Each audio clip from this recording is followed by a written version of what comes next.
Друзья мои, сегодня у нас история про Маргариту. Но сразу предупреждаю, никаких булгаковских страстей и мистики не ждите. Пред нами королева и ее мастер, у которого руки росли из, сами знаете откуда.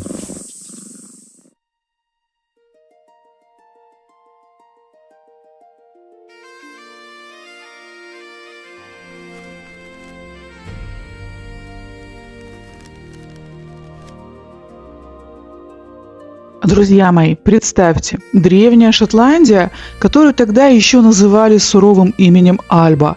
Здесь, среди туманов и бесконечных вересковых полей, где ветер поет на языке скал, и начинается наша история. Давным-давно в этих землях появился род. Откуда они пришли? Старожилы, греясь у огня, шепотом передавали легенду о том, что эти люди возникли словно ниоткуда. Будто сама земля Шотландии однажды решила породить воинов, под стать своему характеру. И их прозвали Дугласами. На древнем языке это означало «темная вода». Почему именно так? Представьте себе горную реку. В сумерках она кажется неподвижной и почти черной. Но стоит подойти ближе, и ты чувствуешь ее ледяную мощь, скрытую силу и опасные омуты. Такими были и они. Они не строили сразу золотых дворцов. Нет, они просто жили. Сначала это была просто горстка людей, осевшая в долине реки Клайд. Они пасли скот, они строили свои первые укрепления. И самое главное, они учились выживать там, где другие сдавались. Они были частью этого пейзажа, такими же местными, как сам чертополох. Год за годом, столетие за столетием, эта темная вода медленно, но верно прибывала. Род рос. Они не торопились, они ждали своего часа, становясь все крепче и все суровее. И вот однажды в роду Дугласов родился мальчик Джеймс. Он не просто вырос воином, он стал живой легендой, тенью и правой рукой великого шотландского короля Роберта Брюса. Это был союз, скрепленный не бумагами, а кровью и общим небом над головой. Джеймс был настолько страшен в бою, что враги прозвали его «Черным Дугласом», а матери в Англии пугали им детей. «Тихо, а то Дуглас придет». Но для Шотландии он был символом абсолютной верности. Когда король Брюс умирал, он позвал своего верного Джеймса, и его последняя просьба была почти невыполнимой. «Друг мой, я не успел дойти до Иерусалима. Вынь мое сердце из груди после смерти и отнеси его к гробу Господню. Пусть хотя бы так я закончу свой поход». И вот представьте себе, король умер. Дуглас берет сердце короля, помещает его в драгоценный серебряный ларец на цепочке и вешает себе на шею. Он отправляется в путь через всю Европу, храня это сокровище ближе, чем собственную жизнь. Но путь воина никогда не бывает гладким. В Испании, в пылу битвы с маврами, шотландцы попали в кольцо врагов. Выхода не было. И тогда Джеймс Дуглас совершил то, что навеки вписало его имя в вечность. Он сорвал с шеи ларец, поднял его высоко над головой и с неистовым криком бросил в самую гущу врагов. «Вперед, отважное сердце, как ты всегда и делала! А Дуглас последует за тобой или умрет». И он бросился вслед за сердцем своего короля. Он не просто защищал кусок серебра, он защищал саму душу Шотландии. Джеймс пал в том бою, накрыв собой ларец, словно щитом. Его тело и сердце короля нашли и с великими почестями вернули домой. И именно тогда на гербе Дугласов появилось оно – алое сердце в золотой короне. Это не просто картинка, это печать, напоминающая каждому: мы те, кто хранит сердце короля, мы выше всех, мы преданнее всех. Казалось бы, друзья мои, как у таких людей, у таких титанов духа может родиться кто-то бесславный? Ведь такая кровь должна порождать только героев, только львов. Шотландия смотрела на этот герб и верила: пока живы Дугласы, корона в надежных руках. Красиво, правда? А благородно до слез прошибает. Но вот в чем ирония судьбы. Иногда на ветви могучего дуба вырастает не новый щит, а очень красивое, глянцевое, но совершенно пустое яблоко. Но обо всем по порядку. Итак, в середине 15 века в роду Дугласов на свет появился мальчик, которого назвали Арчибальдом. И знаете, это был не тот ребенок, который просто тихо играет в кубики. Он рос так, будто собирался лично подвинуть горы, если они встанут у него на пути. Арчибальд возмужал, оброс стальными мышцами и еще более стальным характером. К тому времени, как он стал 5-м графом Ангусом, его слово в Шотландии весило больше, чем мешок золотых монет. Если Дуглас хмурился, на границе начинались грозы. Если Дуглас улыбался, значит, кто-то скоро отправится на кладбище. Это был человек-скала, это лонный шотландский лорд, который считал, что жизнь – это война, а все остальное – это досадный перерыв на обед. А теперь, друзья мои, давайте посмотрим на того, кто в это время сидел на троне. Познакомьтесь, король Иаков III. И тут начинается самое интересное. Представьте себе суровая Шотландия, вокруг лорды, у которых вместо нервов колючая проволока, а из увлечений только мордобой и охота. И тут король Иаков, который, мягко говоря, не от мира сего. Пока нормальные люди точили мечи, наш его величество любовался чертежами новых соборов, то есть архитектура, заслушивался лютней, музыка и изучал звезды, астрология. Но самое обидное для лордов было даже не это. Иаков III решил, что старые вонючие и вечно недовольные бароны, вроде нашего Арчибальда, это скучно. И он окружил себя фаворитами, людьми низкого происхождения, но с тонким вкусом. Его лучшими друзьями стали архитектор Кокрейн, какой-то портной и пара музыкантов. Вы только представьте лицо Арчибальда Дугласа, когда он приходит к королю, чтобы, как все нормальные люди, обсудить набег на Англию, а король просит его не шуметь, потому что маэстро дописывает балладу. Лорды закипали. Для них это было личное оскорбление. Мы тут, понимаешь, веками за эту землю кровь проливаем, а он в карты играет с каменщиком и слушает сказки про звезды. Это что вообще за ренессанс тут в нашей глуши? Ирония ситуации была в том, что в глазах суровых горцев король превратился в дизайнера интерьеров, а ведь стране нужны были мясники. И вот, друзья мои, наступил момент, когда чаша терпения переполнилась. Однажды, в 1482 году, лорды собрались в темной церкви. Они сидели в полумраке, звенели доспехами и злобно шептались. Атмосфера была такая, что искры могли поджечь и сырые стены. Они понимали, так дальше нельзя. Короля нужно лечить от любви к искусству, а его друзей от привычки советовать монарху. Но был один нюанс. Идти против короля – это все-таки риск для шеи. Лорды мялись, поглядывали друг на друга и рассуждали о том, как было бы неплохо что-то предпринять. Но одно дело рубить англичан в чистом поле, и совсем другое идти против помазанника Божьего. И вот тогда один из лордов рассказал басню. Собрались как-то мыши и решили, чтобы кот нас не сожрал, надо повесить ему на шею колокольчик. Тогда мы всегда будем слышать его шаги.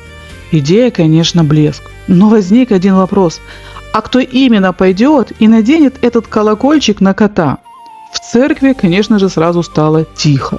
Лорды переглядывались, чесали бороды и внезапно находили очень важные дела в разглядывании собственных сапог. Я бы пошел, но у меня кони заболели, а у меня жена рожает.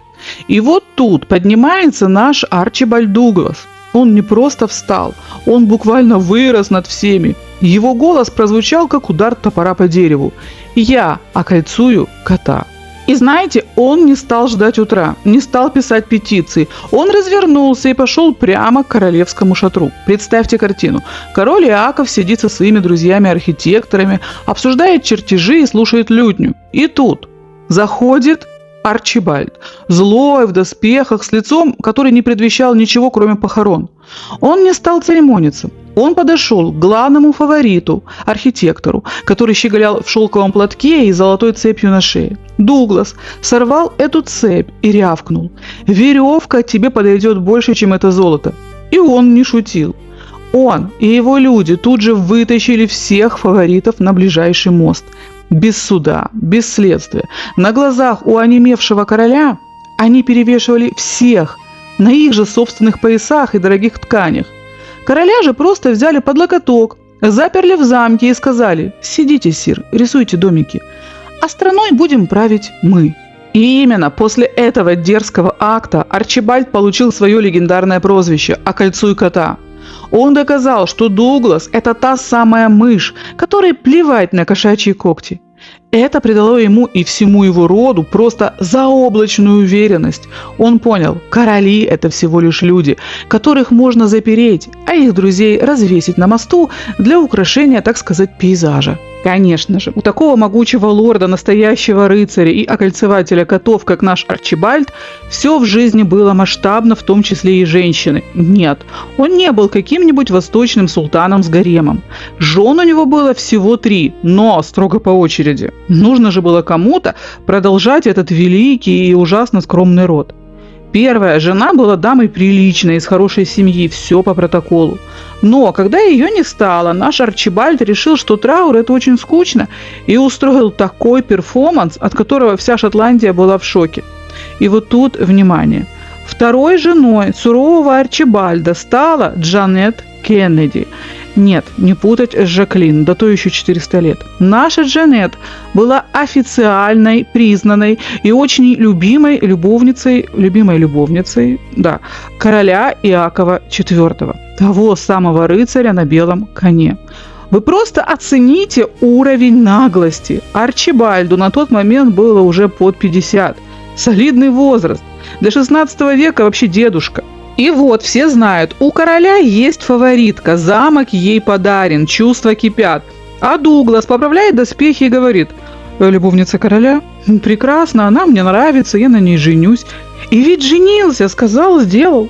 Сразу забегаю вперед, сонетов под луной и серенад там не было. Мы не будем врать про какую-то великую любовь, потому что эта свадьба в итоге закончилась громким разводом. Но вы поймите сам факт. Арчибальд взял ее в жены, кажется, только для того, чтобы показать королю, кто в доме настоящий хозяин. Мол, сир, вы там можете дарить ей что угодно, кольца и браслеты, а я просто заберу ее под венец.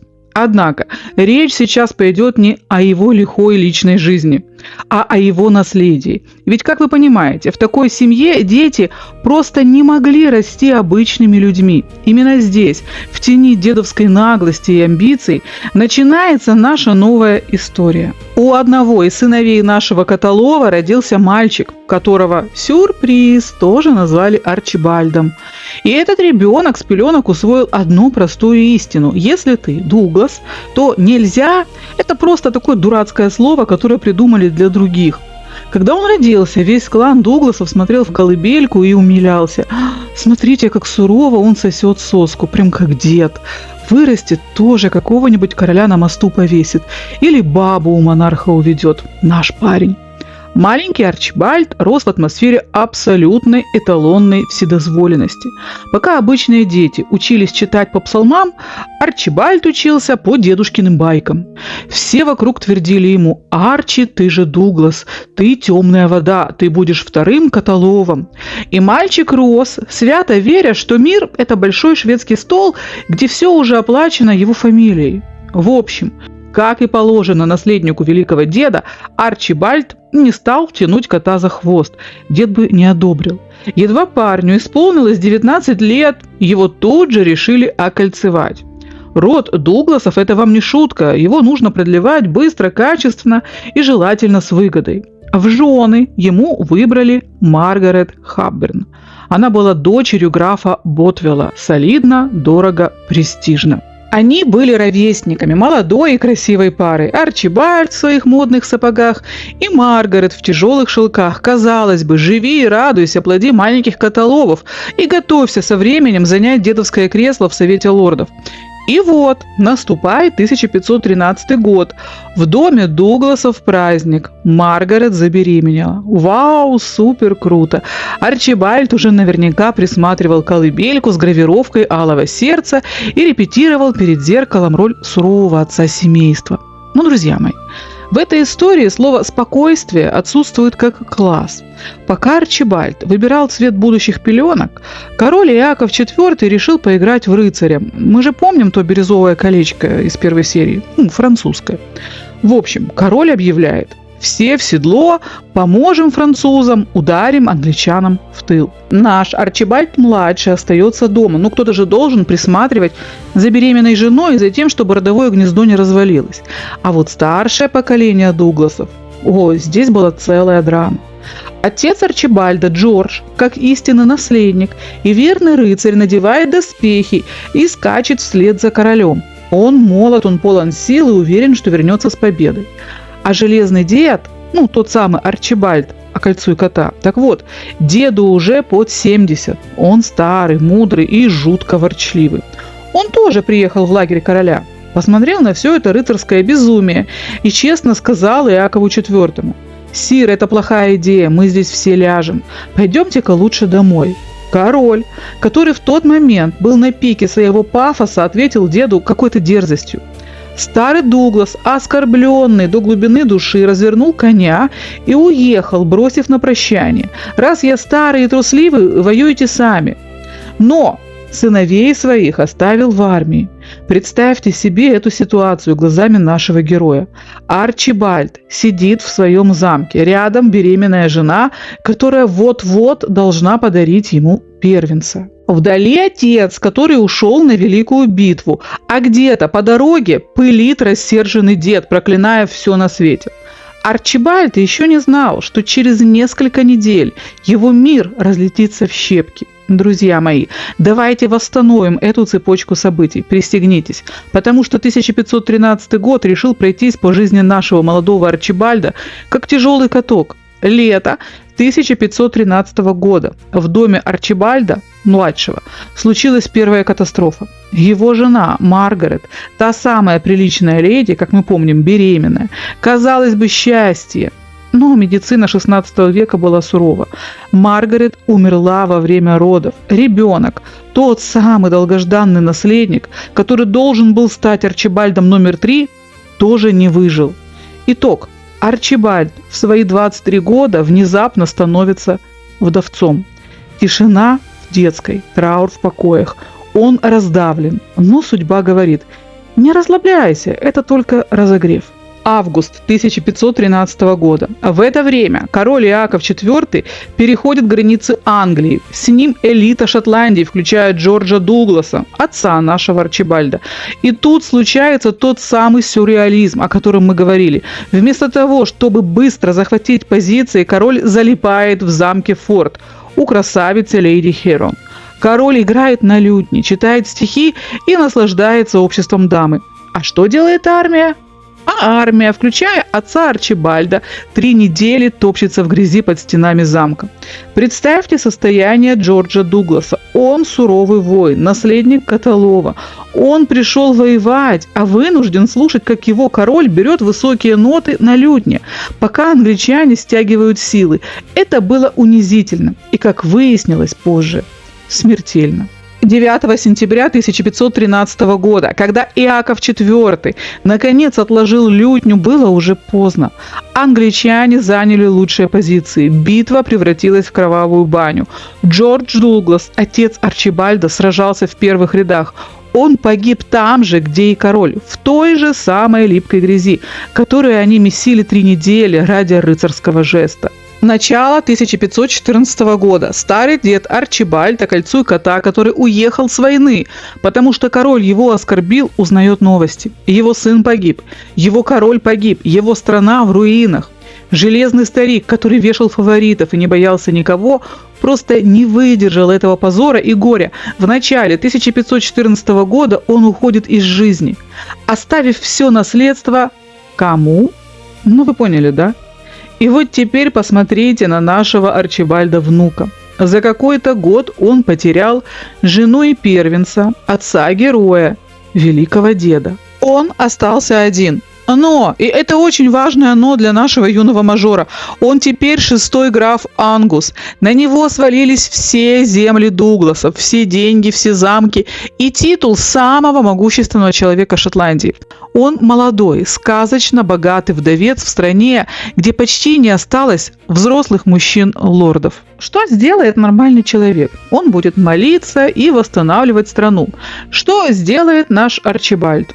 Он посмотрит в зеркало, поправит траурную повязку так, чтобы она подчеркивала его глаза, и решит: «Шотландия теперь моя детская площадка, и мне нужна новая жена, и желательно королева». Друзья мои, давайте на минуту отложим все дела и заглянем в Шотландию 1514 года. Чтобы вы понимали, это не просто политический кризис, это настоящий сюжет для исторического триллера. Если вы вдруг пропустили наш прошлый ролик, обязательно посмотрите, а я все же напомню. Бравый король Шотландии Иаков IV, нацепив сияющие доспехи, решил поиграть в спасителя французских дам. Он не слушал никого.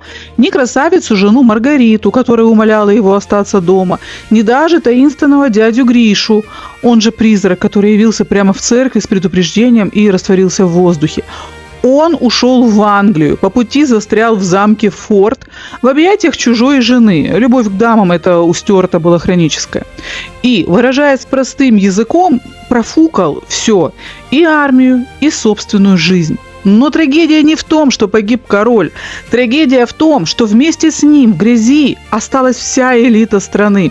Представьте, в один день Шотландия лишилась почти всех мужчин, способных держать меч и принимать решения. Погибли отцы, погибли старшие сыновья. Страна буквально обезглавлена.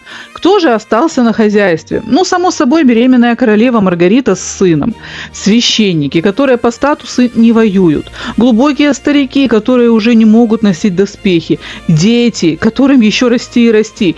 И кучка лордов-неудачников, которые либо проспали поход, либо вовремя с него сбежали. И тут, как последний гвоздь в крышку гроба былого величия, умирает наш железный дед Арчибальд «Окольцуй кота». Все, старая гвардия ушла в вечность. И вот в этой оглушительной тишине на пепелище старой Шотландии раздается уверенный стук каблуков. На сцену выходит он, наш Арчибальд Дуглас, то есть внук. Он единственный уцелевший лев в Прайде. Пока другие кланы оплакивали десятки погибших родственников, клан Дугласов, благодаря тому, что старый дед вовремя увел часть людей с поля боя, сохранил свою мощь. У Арчибальда была армия, были деньги и были целые замки. Он вдовец и красавец. В стране, где дефицит женихов стал национальным бедствием, 24-летний граф Ангус выглядел как ожившая мечта. Друзья мои, давайте на минуту отбросим шелест любовных романов и включим холодный, трезвый свет истории. Мы же с вами цинники, верно? Так давайте ими и останемся. Итак, наш Арчибальд Дуглас поправляет воротник, проверяет, ровно ли сидит на плечах новенький горностай и входит в тронный зал. Он явился ко двору не по зову сердца, а по букве закона, как лорд, как глава клана, как человек, который обязан занять место в совете. Но то, что он увидел там, было для него лучше любого наследства. Представьте только этот натюрморт глазами молодого амбициозного мажора. По сторонам растерянные старики-епископы, в казне гулкое эхо, на границах английские пушки. Шотландия напоминает разбитое корыто, у которого нет хозяина, и тут его взгляд падает на трон. Что он видит? О нет, забудьте про месяц под косой, звезды во лбу и гибкий стан. В тот момент перед ним была глубоко несчастная, смертельно уставшая и, будем честны, очень сильно беременная женщина. Маргарита Тюдор не сияла, она гасла. Давайте сразу расставим точки над «и». Потерял ли Арчибальд голову от любви? Окститесь. Если бы Маргарита на тот момент была просто симпатичной фрейлиной или дочкой обедневшего соседа, наш Арчибальд, скорее всего, даже бы не сбавил шаг, проходя мимо.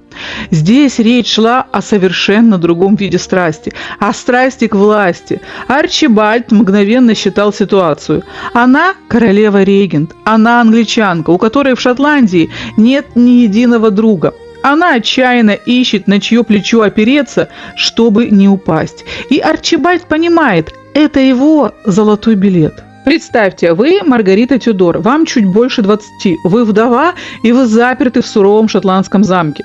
У вас на руках двухлетний малыш, который по какому-то нелепому недоразумению зовется королем, Яковом V, а в животе у вас толкается еще один ребенок, посмертный дар вашего мужа-рыцаря. Вокруг вас не двор, а логово раненых зверей. Те лорды, что выжили, смотрят на вас не как на королеву, а как на проклятую англичанку, сестру того самого Генриха VIII, который только что уничтожил их отцов и братьев. Вы слышите их шепот за спиной, вы чувствуете их ненависть кожей. Вам не просто грустно, вам страшно. Вы одна в чужой стране, где единственное, что объединяет людей, это желание найти виноватого. И вот в эту атмосферу ледяного отчуждения, когда кажется, что надежды нет, входит он. Он молод и ослепительно красив. Он пахнет не поражением и грязью, а успехом и дорогим вином. За его спиной нетронутая армия, а в его глазах... И вот тут Маргарита замерла. В отличие от всех остальных, Арчибальд не смотрел на нее с презрением. В его взгляде не было ненависти. Там было что-то, чего она не видела уже очень давно. Восхищение.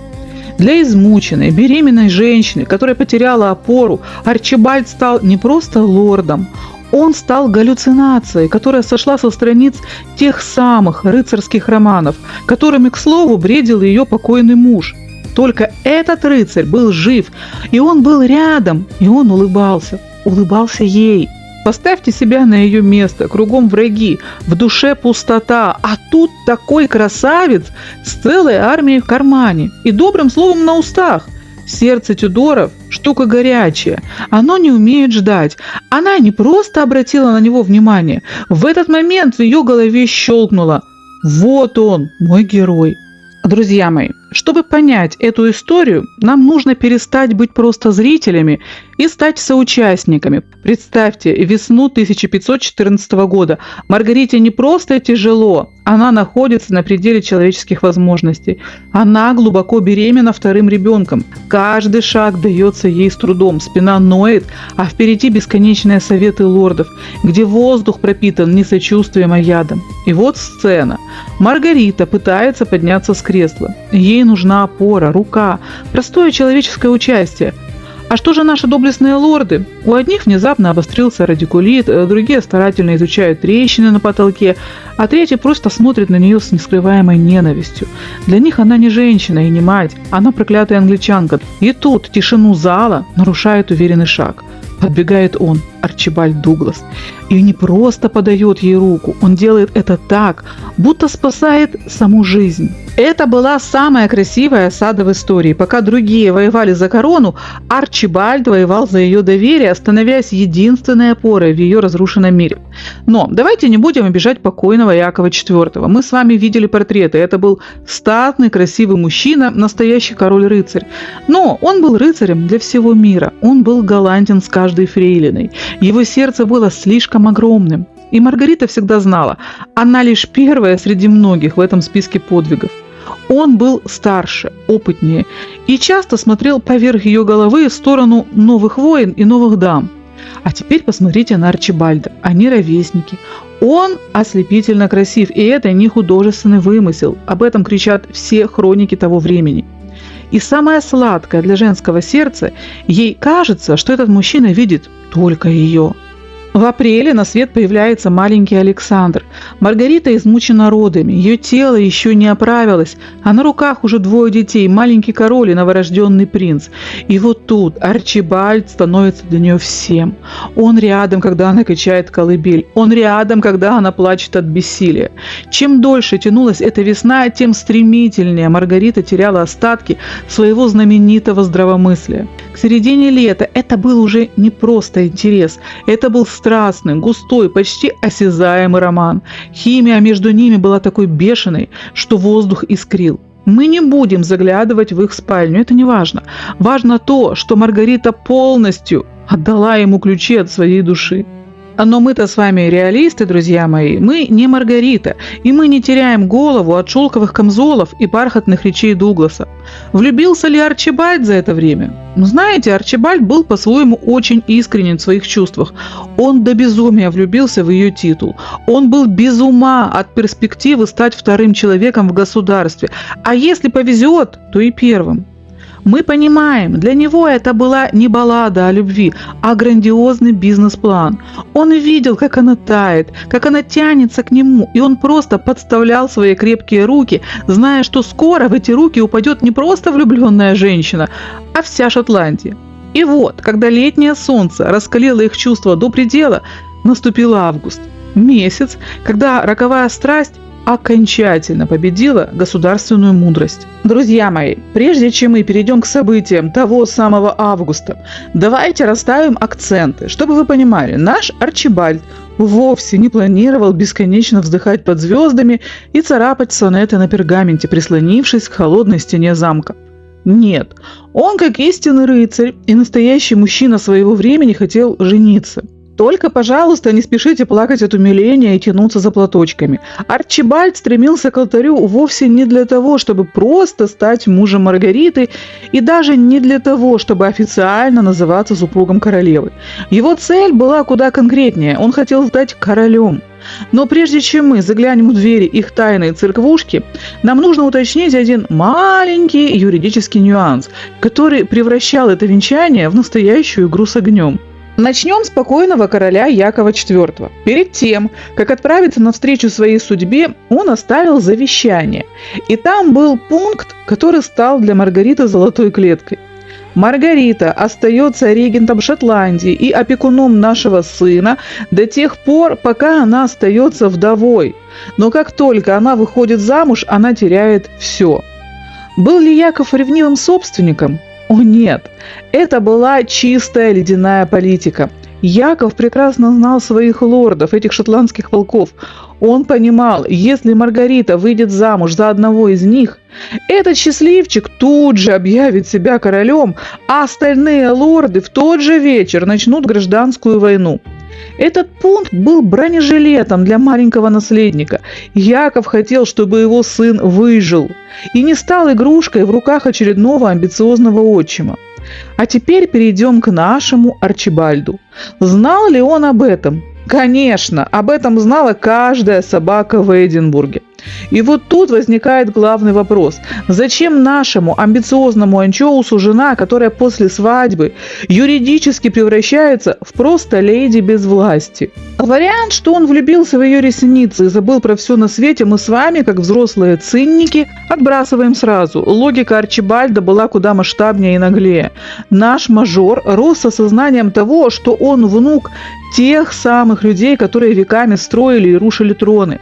В его ДНК было записано: правила придуманы для пешеходов, а я на боевом коне. Слово «нельзя» для него звучало как вызов.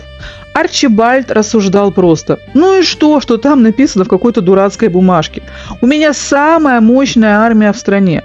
Старики-лорды с их радикулитом и молитвенниками попрут против меня. Пусть попробуют вякнуть. Я женюсь на королеве, захвачу власть, и закон будет таким, каким я его и продиктую.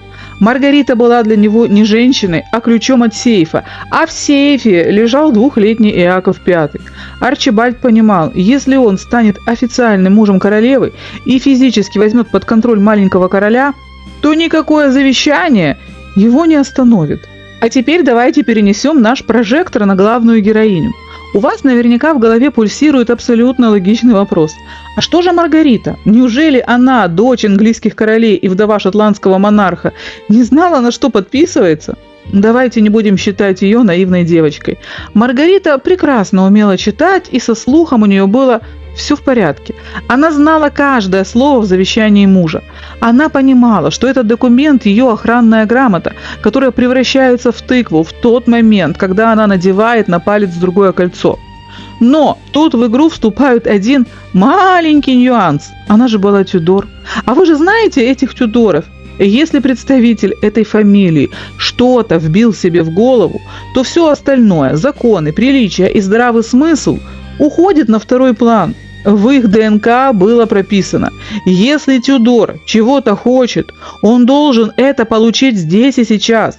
Иначе Тюдор начинает злиться, а в гневе он страшнее шотландской зимы. А Маргарита хотела Арчибальда. Она смотрела на этого красавца и думала, ну и что там написал покойный Иаков? На себя бы посмотрел, прежде чем мне условия диктовать.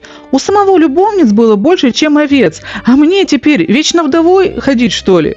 Художественно говоря, Маргарита на тот момент пребывала в состоянии «вижу цель, не вижу препятствий».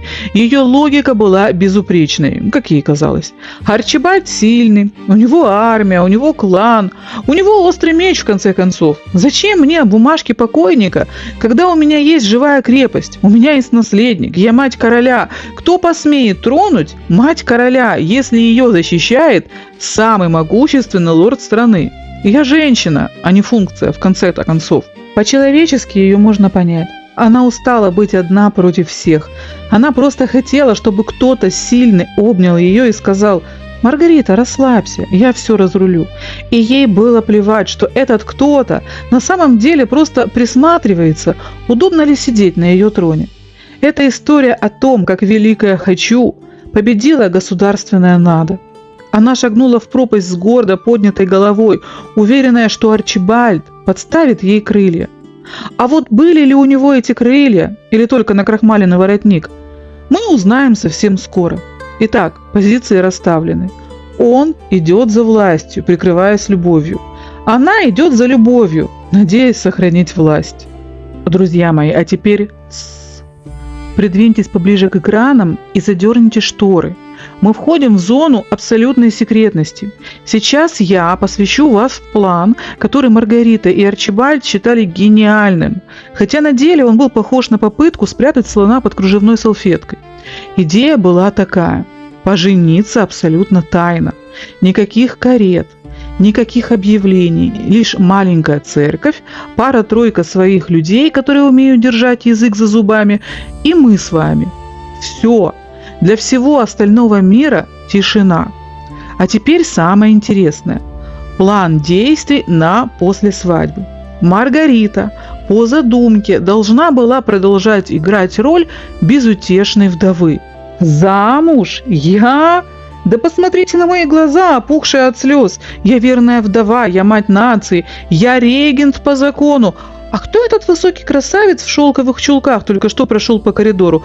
Арчибальд, да, первый раз вижу. Симпатичный, говорят, но мне не до него, я в печали. А теперь план действий для Арчибальда. Он должен будет начать расставлять своих людей на ключевые посты. Так, ты на таможню, ты в казначейство, а ты, кузен, присмотри за гарнизоном. Зачем это нужно? Да все просто, план был такой. Пока лорды-старикашки чешут бороды и спорят о налогах, Дугласы тихой сапой приватизируют всю Шотландию.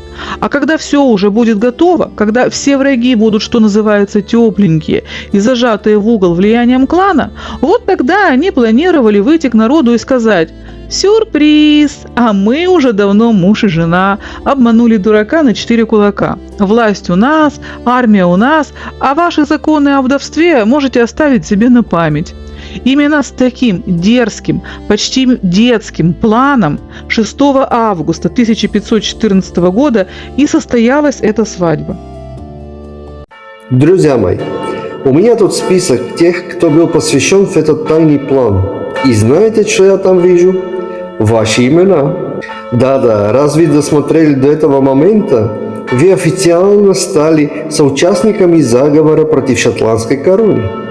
По законам 16 века за такое полагается, вам лучше не знать. Но мы с маркизом Пюре готовы пойти на сделку. Поставьте лайк, и ваше имя магическим образом исчезнет из протоколов Инквизиции. Как же Шотландия узнала, что их королева-регент теперь официально миссис Дуглас? Это не было официальным письмом, это была серия эпических провалов конспираций. Друзья мои, что такое государственная тайна? Это, казалось бы, такая нежная вещь, которую прячут под 7 замками, шепчут только самым надежным людям и уносят в могилу с видом достойным и непроницаемым. А что такое государственная тайна в понимании Арчибальда Дугласа? Это, по-видимому, нечто, чем нужно как можно скорее начать хвастаться. Не словами, так походкой, не походкой, так выражением лица, не выражением лица, так общим поведением человека, у которого в голове уже трубят фанфары. Знаете, есть в народе такое меткое выражение про воду, которая в одном месте никак не держится. Так вот, у нашего анчоуса эта метафорическая вода не просто не держалась, она лилась фонтаном, разбрызгиваясь на всех окружающих. Наш золотой мажор Арчибальд, едва почувствовав на пальце вкус королевского обручального кольца, мгновенно забыл слово «дипломатия». Он не кричал на каждом углу «я теперь тут главный». Но, честно говоря, кричать и не требовалось. Его поведение говорило громче любых глашатаев. Он входил в зал совета так, будто это его личная гостиная. Лорды-старейшины, ветераны политики пытались что-то обсуждать, но Арчибальд просто перекрикивал их, раздавая указания направо и налево. Сначала все думали, что парень просто окончательно сошел с ума от амбиций или перебрал Эля. Но дальше больше. Арчибальд не стал ждать благоприятного момента. Он тут же начал пропихивать своих родственников на все маломальски важные посты. Когда лорды увидели, что ключи от стратегических замков и доступ к казне внезапно получают кузены и племянники Арчибальда, они поняли, это не просто дружба королевы с молодым графом, это захват власти. И вот тут, надо честно сказать, королева тоже особенно не помогла конспирации. По плану все должно было выглядеть примерно так. Нет, что вы, какой Арчибальд? Да, милорд мне знаком, да, общаемся, да, иногда вижу. Нет ничего особенного. А что было на деле? А на деле королева сияла так, будто над ее головой уже повесили отдельное солнце. Они слишком часто исчезали, слишком часто запирались в покоях, и слишком уж довольным выходил оттуда Арчибальд. А у двора, друзья мои, глаз наметанный. Придворные могут не заметить заговор против государства. Но если двое слишком счастливы, они это вычисляют с точностью сокола. Сначала, возможно, кто-то еще надеялся, что это просто очередная придворная возня. Легкий роман, минутная слабость, обычное человеческое безобразие на фоне королевской тоски. Но потом стало ясно, нет, тут все серьезнее. Окончательно все вскрылось буквально через 2-3 недели после свадьбы. Слухи стали такими громкими, что их нельзя было просто игнорировать. Последней каплей стала попытка Арчибальда единолично распорядиться королевскими доходами. Лорды-старейшины собрались в кулуарах и решили – пора прижать вдову к стенке. Они не стали спрашивать, они пришли с прямыми обвинениями. И вот тут, казалось бы, наступает момент для минимального политического инстинкта. Ну хотя бы попробуйте отпираться, ну хотя бы соврите с королевским лицом, ну хотя бы сделайте вид, что вы не понимаете, о чем речь. В истории это, между прочим, очень даже рабочая схема. Но нет. Они гордо вскинули подбородки, посмотрели на этих старых седых ворчунов сверху вниз и фактически выдали историческое: «Да, мы женаты. И что вы нам сделаете?» Это было почти ха-ха-ха, прямо в лицо всему совету. Они были так уверены в своей силе и красоте, что даже не попытались оправдываться. Давайте рассуждать здраво, как современные люди и как опытные циники. Маргарита королева, регент, первое лицо страны. У нее есть власть, есть 2 сыновей, есть влияние. Ну, понравился тебе этот золотой мажор, ну, влюбилась ты в его бархатные глаза и широкие плечи, сделая его своим любовником. В XVI веке это бы, конечно, пообсуждали за спиной, но юридически она оставалась бы королевой-регентом. Но Маргарита решила пойти ва-банк и выйти замуж. И вот тут нить повествования превращается в удавку на ее шее. Представьте себе международную политическую арену того времени. Это как чат в Телеграм, где сидят Генрих VIII, король Франции и шотландские лорды. И тут прилетает новость. Маргарита Тюдор вышла замуж за Арчибальда Дугласа. Для шотландских лордов эта свадьба стала праздником. Почему? Да потому что они ее ненавидели. Но у них не было законного повода ее убрать. А тут она сама преподносит им на блюдечке завещание покойного Иакова IV. Логика лордов. Опа! Пункт номер 1. Вышла замуж, потеряла регенство. Все, Маргарита, ты теперь не глава государства, ты теперь просто леди Дуглас. Сдай ключи от офиса, печати детей. Итог. Они мгновенно приглашают из Франции герцога Олбани, прожженного политика и воина, который должен стать новым папой для страны.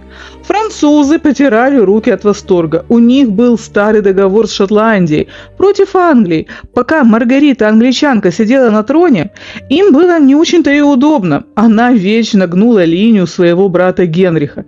Их реакция: «Боже, какая дура!» Она сама себя ликвидировала. Франция тут же упаковывает чемоданы герцогу Олбани. А теперь представьте состояние Генриха. Он-то думал, что его сестра – это его агент влияния, его глаза и уши в Шотландии. Почему он в ярости? Не потому, что он такой моралист, а потому, что Маргарита, став леди Дуглас, потеряла свою ценность. Она перестала быть второй половинкой покойного короля и стала женой какого-то графа, которого Генрих в грош не ставил. Маргарита вела себя не как политик, а как частное лицо, которое решило, что личное счастье важнее государственной шахматной доски. В политике нужно считать на 3 хода вперед, а она не досчитала даже собственный абзац собственного контракта. Вы только вдумайтесь в масштаб катастрофы. Это как если бы генеральный директор огромной корпорации бросил все и ушел торговать сахарной ватой, потому что ему понравился продавец. Маргарита думала, что ее «хочу» – это закон, но в политике «хочу» без «могу» – это прямая дорога в изгнание. Друзья мои, давайте вернемся к нашим голубкам, которые внезапно обнаружили, что семейная жизнь – это не только шепоты при свечах, но и топот копыт преследователей. Как я уже говорила, шотландские лорды, получив такой роскошный подарок в виде нарушения закона самой королевой, не стали умилительно утирать слезы, поглядывая на молодых. Напротив, они действовали с пугающей скоростью. Вместо амурной Маргариты они пригласили человека, для которого политика была родной стихией – герцога Олбани. Это был не просто знатный господин, а двоюродный брат покойного короля, человек с железной хваткой и поддержкой Франции. И вот тут наши герои Маргарита и ее анчоус Арчибальд, кажется, впервые поняли, что их партия в шахматы близится к мату. Для них это стало ледяным душем. Они-то наивные думали, что все как-нибудь утрясется.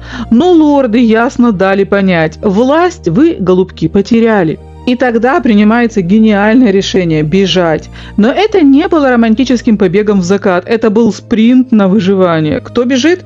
Маргарита, Арчибальд, целая толпа его родственников Дугласов, которые уже почувствовали, что за кумовство придется отвечать. И, конечно, самое ценное – маленький король и принц. Они мчатся в замок Стерлинг. Это была вдовья доля Маргариты, ее крепость, ее дом. И вот представьте эту картину. Тяжелые решетки падают, мосты поднимаются, засов задвигается. Все, чик-чирик, мы в домике. А теперь давайте включим логику и поставим себя на место Маргариты. Вы сидите в каменном мешке на вершине скалы. Да, Стерлинг – замок неприступный. Там стены такой толщины, что любой штурм захлебнется. Да, там есть запасы солонины и эля. Голодная смерть вам не грозит. Пока. Но что дальше? На что они рассчитывали? Построить в этом замке свое карманное государство? Нарожать еще детей, которые будут гражданами Стерлинга? Вы держите в заложниках короля страны. К вам уже едет новый, злой и легитимный регент. Лорды не просто окружили замок, они перекрыли все дороги. Вы в изоляции. Единственный расчет Маргариты, который хоть как-то объясняет это сидение в камнях, ее брат Генрих VIII. Маргарита была уверена: ну я же Тюдор, мой брат великий король Англии, он увидит, как меня обижают эти шотландские мужланы, поднимет армию, перейдет границу и всех их здесь разгонит. Но начнем с того, что Генрих VIII на помощь, конечно же, не пришел. И давайте будем честны, осуждать его сложно. Он не подписывался вытаскивать сестру из каждой ямы, которую она сама себе вырыла. Генрих не благословлял этот дурацкий брак, не выбирал ей в мужья анчоуса и уж точно не обязан был объявлять войну всей Шотландии из-за того, что Маргарита решила поиграть в любовь. Так что Генрих остался в Лондоне. Пить вино и заниматься делами поважнее, предоставив сестре право самой расхлебывать эту кашу.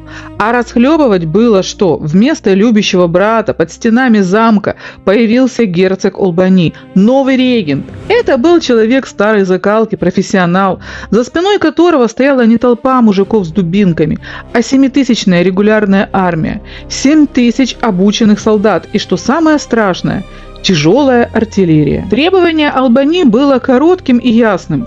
«Госпожа Дуглас, вы больше не регент, а эти 2 мальчиков в ваших покоях не просто ваши дети. Это король и принц. Это государственное имущество Шотландии. Будьте добры, верните имущество законному владельцу». Друзья мои, давайте будем честны. Если бы в 16 веке существовал Инстаграм или ТикТок, Маргарита Тюдор в этот день сломала бы интернет. Потому что то, что она устроила у ворот Стерлинга, это не политика и не военная стратегия. Это чистый, концентрированный перформанс. Представьте себе эту картину. Снаружи 7 тысяч суровых мужиков в железе. И тут тяжелые засовы лязгают, дубовые ворота со скрипом открываются, и на авансцену выходит она. Маргарита не просто вышла, она создала визуал. В одной руке 3-летний король Иаков V, который, скорее всего, вообще не понимал, почему вокруг столько дядек с палками, а на другой младенец Александр. Солдаты Олбани, конечно, опешили, но не стрелять же в 3-летку в бархатном камзоле. Но дальше происходит то, что современный блогер назвал бы хайпом на 1 000 000 просмотров. Герцог Олбани, сохраняя лицо, пытается подойти и завести скучный разговор о передаче прав собственности на детей. И вот тут Маргарита выдает свой главный козырь. Она не спорит, она не кричит, она просто делает шаг назад в тень ворот и отдает короткий приказ. Тяжелая железная решетка падает прямо перед носом у онемевшего герцога. Это понимаете, как выйти из чата, кинув в конце дерзкий мем и сразу заблокировать всех участников?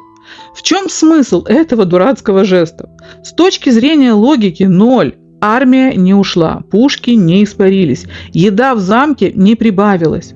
Но с точки зрения Тюдоров это было великолепно. Она показала, кто здесь хозяйка положения, пусть и на 5 минут.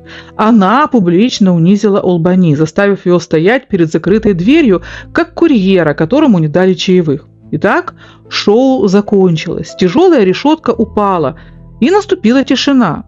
Но это не та тишина, которая приносит покой. Это тишина осады. Вокруг Стерлинга не просто стояли люди, там стояло кольцо. 7 тысяч профессиональных солдат герцога Олбани перекрыли каждую тропинку, каждую лазейку. Штурмовать такую крепость затея, конечно, глупая и кровавая. Но Олбани и не торопился. Он просто сел и стал ждать. А теперь заглянем внутрь. Замок Стерлинг огромен. Но когда вы там не в качестве хозяйки, а в качестве заложницы собственной гордости, он на вас давит. Да, в подвалах есть солонина, есть зерно и бочки с элем. Но свежего молока для 3-летнего короля нет. Свежих овощей забудьте. Вы там не одна. С вами 2 маленьких детей, которым нужно бегать и играть, а не сидеть в сырых залах. С вами толпа родственников мужа, которые тоже хотят есть, пить. И, честно говоря, начинают потихоньку действовать на нервы. Время – ваш самый страшный враг. Я не знаю, возможно, Маргарита надеялась посидеть там до совершеннолетия сына. Но королю 3 года, это значит сидеть в кольце 15 лет. Абсурд. Ресурсы тают, а армия снаружи только обустраивает лагерь. Это состояние, когда каждый день вы выходите на стену и смотрите на горизонт. Вы ждете английские флаги брата Генриха, но видите только бесконечные костры шотландских лагерей. Эта жизнь в режиме завтра будет хуже, чем сегодня. И вот тут, друзья мои, давайте на минуту отвлечемся от высокой политики и поговорим по-человечески, по-женски, даже если хотите по-житейски. Знаете, в чем была главная трагедия этого запертого замка? В разнице ожиданий. Маргарита шла на этот безумный авантюрный брак ради любви, ради этих крепких рук, которые подхватили ее в зале совета, ради ослепительной улыбки Арчибальда, ради его панталон, в конце концов. Ей казалось, что она нашла своего рыцаря, свою опору. А теперь посмотрите на нашего Анчоуса. Арчибальд дошел на этот брак ради короны. И вот тут, девочки, маленькая философская пауза. Прежде чем выходить замуж за вот такого Арчибальда, всегда задайте себе один простой вопрос. А что будет, если завтра вы с ним окажетесь заперты в одном замке, без власти, без денег, без привычного блеска, а вместо короны у вас останутся только проблемы, дети и необходимость ждать? Потому что на корону многие мужчины подписываются с огромным энтузиазмом. А вот на осаду, нехватку хлеба, страх, неизвестность и чужих орущих детей уже гораздо менее охотно. Так вот, Ритин Арчибальд в горе и в радости не подписывался. Он подписывался, но в богатстве и в регенстве. Он выходил замуж за хозяйку Шотландии. Он планировал сидеть на троне, попивая французское вино, а не грызть черствую крошку в осажденном Стерлинге. Он хотел быть королем, а не пленником. И наш лев начал стремительно линять. Друзья мои, представьте уровень наглости и разочарования этого золотого мальчика. Он сидит в холодном замке, смотрит на Маргариту и, кажется, искренне возмущен. «Дорогая, а почему это я здесь? Мама меня вообще-то не для этого рожала. Я вообще-то рожден для великих свершений, балов, а не для того, чтобы ждать 15 лет, пока твой сын соизволит подрасти и вернуть мне власть». Ему это все чертовски не нравится. Оказалось, что решать проблемы Маргариты – это скучно, опасно и совершенно неприбыльно. Пока Маргарита героически держит оборону, наш красавчик начинает… Правильно, он начинает сливаться. Тихие переписки с лордами за спиной жены, робкие предложения «а давай сдадимся», постоянное нытье о том, что он на это не договаривался. Маргарита все еще верит в нас. Она все еще надеется, что ее сильный муж что-нибудь придумает. А Арчибальд в это время уже присматривает, через какое окно удобнее выпрыгнуть, чтобы не запачкать камзол. Она осталась в этой осаде одна. Формально с мужем, фактически с капризным ребенком, который только и ждет момента, чтобы ее предать. Так что, девочки, мораль тут простая, старая и очень обидная. Не ведитесь на Арчибальдов. Любите прежде всего себя, своих детей и свои нервы. Потому что, когда все хорошо, Арчибальд и сам вас найдет. А вот когда все плохо, выяснится, что он, оказывается, шел не к вам, а к вашему трону. Ну а теперь о главном. Пока Маргарита хлопала тяжелыми решетками перед носом герцога и вела войну с половиной Шотландии, она была беременна. И беременна она была не просто чуть-чуть, а на весьма приличном солидном сроке. А вокруг нет ни нормального врача, ни покоя, ни уверенности в завтрашнем дне. А рядом еще муж, который вместо того, чтобы быть скалой, превратился в бесконечный источник нытья и жалоб. Это не просто политический кризис. Это ситуация, когда тебе нужно быть львицей, а твой организм требует только одного – лечь, и чтобы от тебя отстали. Здесь, в этой точке, мы с вами отчетливо видим весь трагический абсурд ситуации. Только вдумайтесь, ради чего все это было. Тайная свадьба, громкие клятвы, побег, безумная надежда на счастье. И к чему это привело? Если бы не этот злосчастный брак, если бы Арчибальд оставался лишь ее тайным фаворитом, она все еще была бы регентом, она все еще держала бы в руках ключи от Шотландии. Но она захотела сделать его законным. А закон, тот самый суровый и неумолимый, нанес ей ответный удар. Она стоит перед 7000-ной армией, глубоко беременная, истощенная физически и морально, и понимает – это финал. Против такой силы не поможет ни тюдоровская гордость, ни нытье мужа, который оказался совсем не тем львом, за которого он себя выдавал. В этот миг рождается самое страшное решение в жизни матери. Поймите глубину этого отчаяния. Она вынуждена отдать своих детей. Не потому, что в ней остыла любовь, и не потому, что она плохая мать, а потому, что по закону, который она сама нарушила своим дурацким замужеством, она больше не имеет на них права. Она открывает ворота и просто передает сыновей в руки регента, который ждет.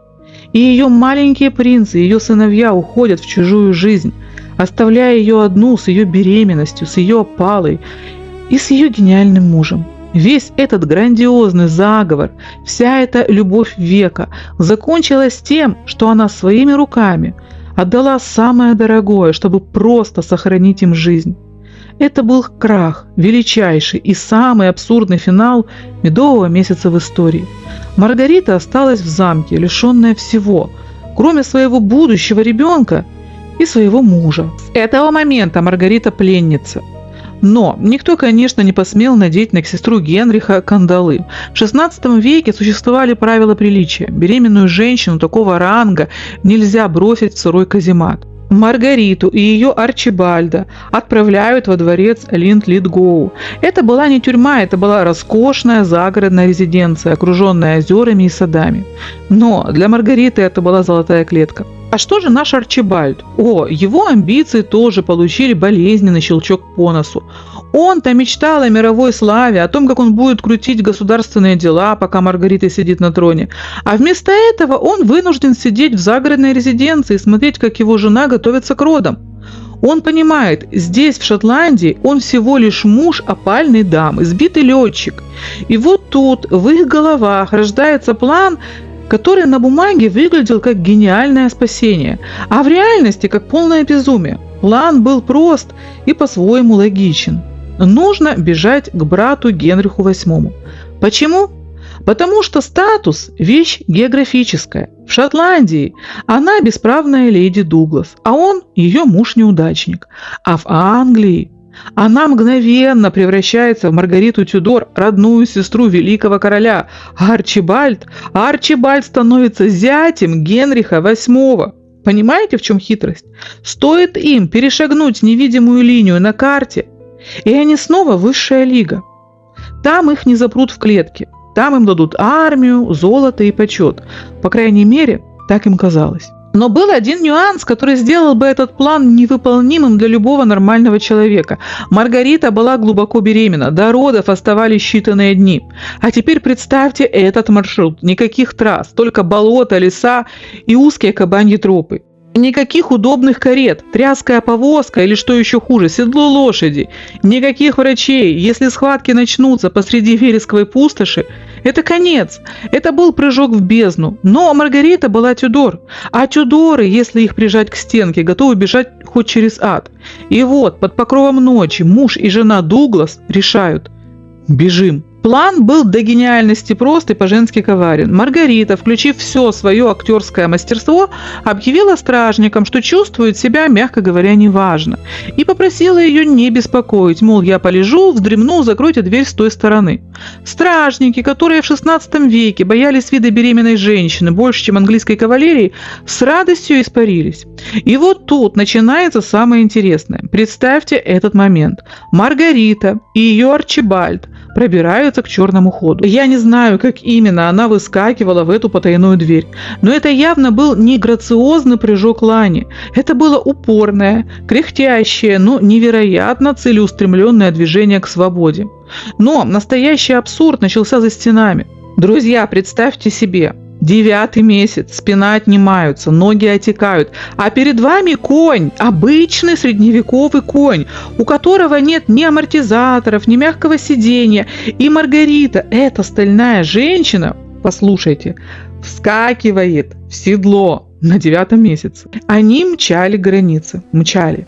Представьте эту картину. Октябрь, ветер свистит в ушах. Грязь летит из-под копыт, а Маргарита скачет по бездорожью, понимая, что каждая кочка может стать сигналом к началу родов. В современной машине на таком сроке ехать страшно. Она неслась верхом. Рядом скакал Арчибальд. Они перескакали границу. Но не думайте, что их встретили фанфары и ковровые дорожки. На их пути возник замок Хардботл. И забудьте слово «замок» в значении «красивый дворец».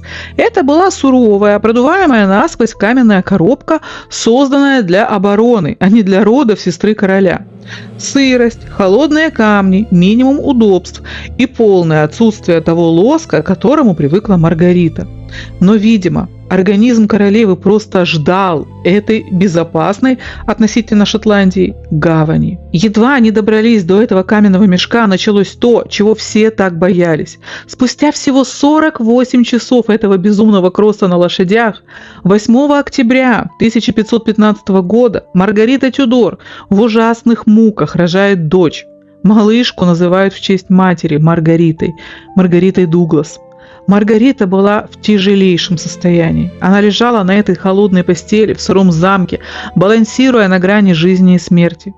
Роды после такого побега – это же чудо, что она вообще выжила. Но самая большая боль ждала ее не в родах, а в том, как повел себя человек, ради которого она пошла на все это. Давайте вспомним, с чего все начиналось.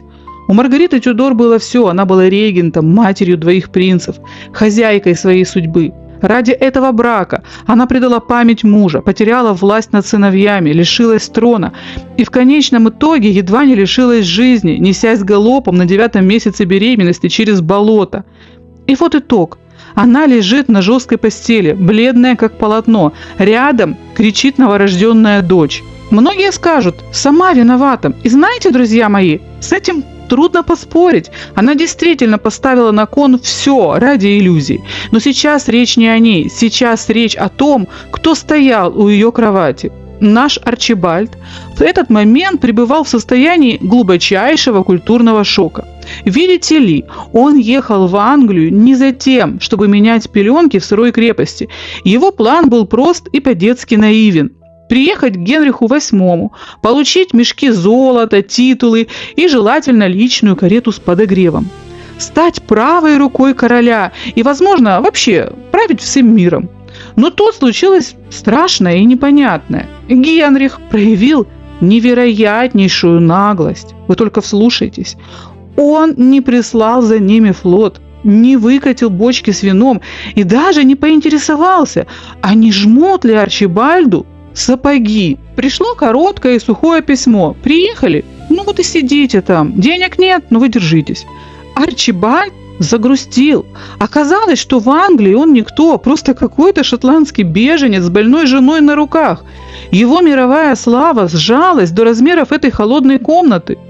И вот, когда наш рыцарь был уже готов впасть в депрессию, из Шотландии прилетает голубь мира, герцог Олбани, который сел на трон, оказался чертовски умным политиком. Он понимал, Арчибальд – это не враг, это инструмент, а инструментами нужно уметь пользоваться.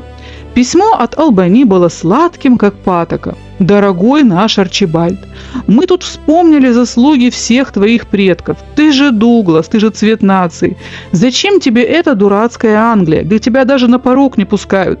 Возвращайся-ка, дорогой, домой. Здесь твои замки, твои поместья, твои слуги, твои деньги. Мы все тебе простим, честное слово. Будешь опять важным человеком». И вот представьте себе эту сцену. С одной стороны Генрих, который игнорирует, с другой стороны Олбани, который манит родовыми поместьями и золотыми монетами, а посредине Маргарита, женщина, которая ради него лишилась всего, женщина, которая сейчас, возможно, умирает, и его дочь, которая только-только начинает дышать. Как поступил бы рыцарь? Наверное, сжал бы зубы и остался защищать свою семью. Но ведь мы знаем, что Арчибальд не был рыцарем. Друзья мои, это было классическое дезертирство. Арчибальд посмотрел на бледную жену и подумал, ну, поиграли в любовь, и хватит. Сама виновата. Надо было лучше тайны хранить. Он решил, что его замки в Шотландии гораздо привлекательнее, чем верность умирающей женщине. Послеродовая горячка в XVI веке – это не просто диагноз, это смертный приговор, который Маргарита Тюдор отказывалась подписывать. Она металась в бреду, ее тело горело так, будто в жилах текла не кровь, а расплавленный свинец. Но огонь постепенно отступает, сознание возвращается медленно по каплям, принося с собой не облегчение, а ледяную ясность. Маргарита открывает глаза, она жива. И вот тут она понимает, в замке отвратительно тихо. Знаете, это чувство, когда вы просыпаетесь и кожей ощущаете, что в доме кого-то не хватает. Маргарита ищет взглядом того, ради кого она поменяла трон на позорный побег. Где же тот человек, который клялся защищать ее до последнего вздоха? Где Арчибальд? И ей сообщают правду, запинаясь и отводя глаза. Ваш муж свалил. Именно так, друзья мои, не уехал с важным поручением, не отправился за подкреплением, а просто по-английски, хоть он и шотландец, ушел не прощаясь. Он вернулся в Шотландию. Он пошел мириться с Олбани. Он пошел спасать свои сундуки, оставив Маргариту одну, с новорожденной крошкой на руках в холодном чужом замке. Посмотрите на эту картину, это же настоящий финал для поучительной пьесы. Еще вчера она королева-регент, женщина, которая держала в страхе шотландских лордов. Еще вчера она мать короля, чье слово было законом. А сегодня? Сегодня в Англии она брошенная леди Дуглас. Она оказалась в самом унизительном положении, какое только можно представить. Она беженка, у которой нет ничего, кроме фамилии брата, который, к слову, ее вообще и не ждет. и ребенка от человека, который ее предал. Друзья мои, давайте на этой печальной ноте оставим ненадолго Маргариту здесь, в Англии. Ей предстоит жить на правах бедной родственницы, родственницы короля, конечно. Но не забываем, что Генрих VIII был истинным Тюдором и умел считать каждую копейку, которую он потратил не на себя. Именно здесь, в лондонской тишине, ее настигнет самый страшный удар. Весть о том, что ее маленький сын Александр, мальчик, которого она родила от покойного мужа, умер в возрасте 1,5 лет. Но пока Маргарита оплакивает сына, Арчибальд Дуглас уже вовсю греется у камина. Но не у своего, конечно же. Друзья мои, давайте на минутку отвлечемся от сухих хроник и представим себе эту картину. Наш Арчибальд Дуглас, человек, за чьей спиной стоят тени великих предков, граф Ангус, человек, чей кошелек отнюдь не пуст, а замки гордо подпирают шотландское небо. Его только что официально простили на родине. Казалось бы, вот он шанс начать новую жизнь с чистого листа, вернуть достоинство и заняться тем, чем положено заниматься уважающему себя лорду XVI века. Что должен делать в такой ситуации настоящий мужчина, рыцарь, без страха и упрека? Во-первых, привести в порядок свои земли. Во-вторых, заняться государственными делами. В-третьих, хотя бы изредка справляться о здоровье дочери, которая осталась в Англии. Но Арчибальд, друзья мои, был слеплен из совсем другого теста. Это был анчоус особого посола. Едва почувствовав под ногами родную землю, он первым делом бросился не в бой, а обустраивать свой холостяцкий быт. И вот здесь, прежде чем мы перейдем к пикантным подробностям, я должна объяснить вам один важный юридический нюанс. Те, кто живет в современной Испании, сейчас понимающе кивнут. Там существует явление под названием окупас.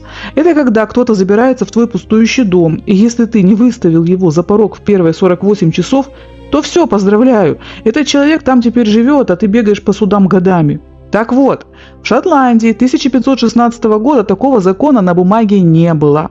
Но само понятие процветало буйным цветом. Логика Арчибальда была проста и гениальна в своей подлости. Чей замок, того и налоги. Чей камин, того и тапки. Но, чтобы все встало на свои места, давайте отмотаем пленку назад. В Шотландии того времени фамилия Стюарт была везде. Это не только короли на троне, это десятки ветвей, сотни аристократов. И вот, в одной такой очень приличной семье у Джеймса Стюарта росла дочь. Звали ее Джанет.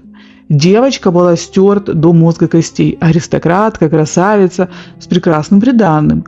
Ее готовили к блестящему браку, как и положено девушке ее круга. И вот, когда Джанет расцвела, к ее отцу постучался жених, и не кто-нибудь, а молодой, могущественный, статный красавец, который только-только овдовел. Семья Стюартов была в восторге. Такого жениха упускать нельзя. Конечно же, был подписан преконтракт. Что такое преконтракт? Друзья, в XVI веке это была не просто бумажка, это было официальное обещание пожениться перед свидетелями.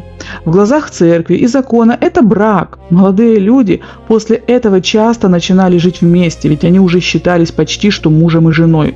Расторгнуть такую связь – это грандиозный скандал и юридический кошмар. Представьте себе идиллию. Молодые люди, Джанет Стюарт и ее жених, почти муж, живут душа в душу. У них на руках преконтракт.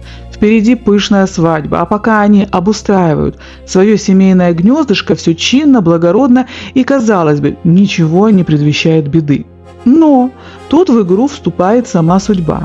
На нашего героя внезапно сваливается колоссальное наследство.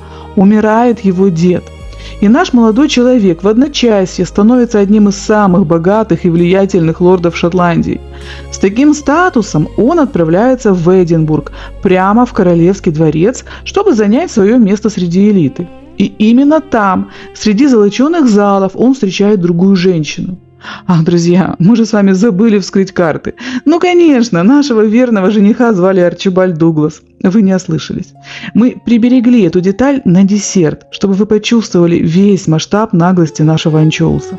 То есть, в тот самый момент, когда Арчибальд впервые встретил Маргариту Тюдор, когда он так преданно заглядывал ей в глаза, расточал комплименты и договаривался о тайной свадьбе, у него дома уже была невеста. И не просто невеста, а женщина, с которой он был связан священным преконтрактом. Ну, согласитесь, какие-то мелочи, данное слово, честь девушки, законные обязательства, когда на кону стоит рука королевы, точнее, когда на горизонте замаячила корона регента Шотландии. Маргарита Тюдор, выходя замуж во второй раз, была уверена, что обрела защитника. Она и в страшном сне не могла представить, что и пылкий рыцарь, и тайный муж технически уже занят. У многих из вас сейчас возникнет резонный и очень правильный вопрос. Как? Как такое вообще возможно? У человека на руках юридическое обязательство перед девушкой из знатнейшего рода, перед самими Стюартами. А он преспокойно идет под венец с королевой, и все вокруг как воды в рот набрали. Никто не бежит в церковь с протестами, никто не вызывает его на дуэль. Да, друзья мои, они молчали, и у этого молчания была своя очень сухая логика. Давайте я объясню вам это человеческим языком, чтобы этот пазл наконец сложился. Прежде всего, не забывайте, кто такой Арчибальд. Фамилия Дуглас в Шотландии того времени – это не просто титул, это синоним слова «армия». Это тысячи мечей, это свирепый нрав и власть, перед которой трепетали даже короли. Жаловаться на Дугласа в Шотландии было примерно так же эффективно, как сегодня жаловаться на ураган. Семья Джанет прекрасно понимала, если они сейчас поднимут шум и сорвут Арчибальду брак с королевой, на завтрашний рассвет их замок может просто перестать существовать вместе со всеми его обитателями. В кругах высшей аристократии к бракам относились очень цинично. Семья Джанет смотрела на ситуацию как прагматичные инвесторы. Да, наш зять сейчас женился на королеве-регенте. Но вечна ли она? Шотландия не любит англичанок. Рано или поздно она потеряет власть или сбежит. Они понимали, что брак с Маргаритой – это для Арчибальда способ взобраться на самый верх. И если они сейчас промолчат, то потом, когда он станет фактическим правителем страны, он вернется к их девочке и озолотит весь род Стюартов. Они просто ждали своей очереди у кормушки власти. Семья Джанет не была потерпевшей, она была в режиме ожидания. Они понимали, что преконтракт – это их страховой полис. Они не рвали его, они просто спрятали в самый дальний ящик, зная, что когда-нибудь этот документ станет дороже золота. А теперь мы возвращаемся к нашему Арчибальду, который только-только прибежал из Англии. Напомню картину. Он получил официальное прощение от шотландских властей. Он снова свой парень, у него все хорошо. А Маргарита? Ну что Маргарита? Она осталась там за границей с дочерью на руках и разбитым сердцем. Подумаешь, мелочи жизни для настоящего анчоуса. И как вы думаете, куда первым делом отправился наш герой? К покаянию? В монастырь? Нет, конечно. Он помчался к своей Джанет Стюарт. Но вот тут, приготовьтесь, мы расскажем вам о самой запредельной наглости, на которую только способен человек. Если вы думаете, что Арчибальд, как честный, относительно, человек приехал за Джанет, вывел ее из отчего дома и повез в свои родовые владения, вы плохо знаете Дугласа. Нет, вот тут-то и вступает в силу тот самый Окупас. Напомним, Арчибальд – человек сказочно богатый. У него десятки собственных замков, сотни деревень, поместья, раскинутые по всей Шотландии. Но жадность, знаете ли, штука такая, ей всегда мало. Он ведет свою возлюбленную в дом своей законной жены. Речь идет о ее поместьях в Этрик-Форест. Это были личные земли Маргариты, ее так называемая вдовья доля, которую ей выделил покойный король Яков IV.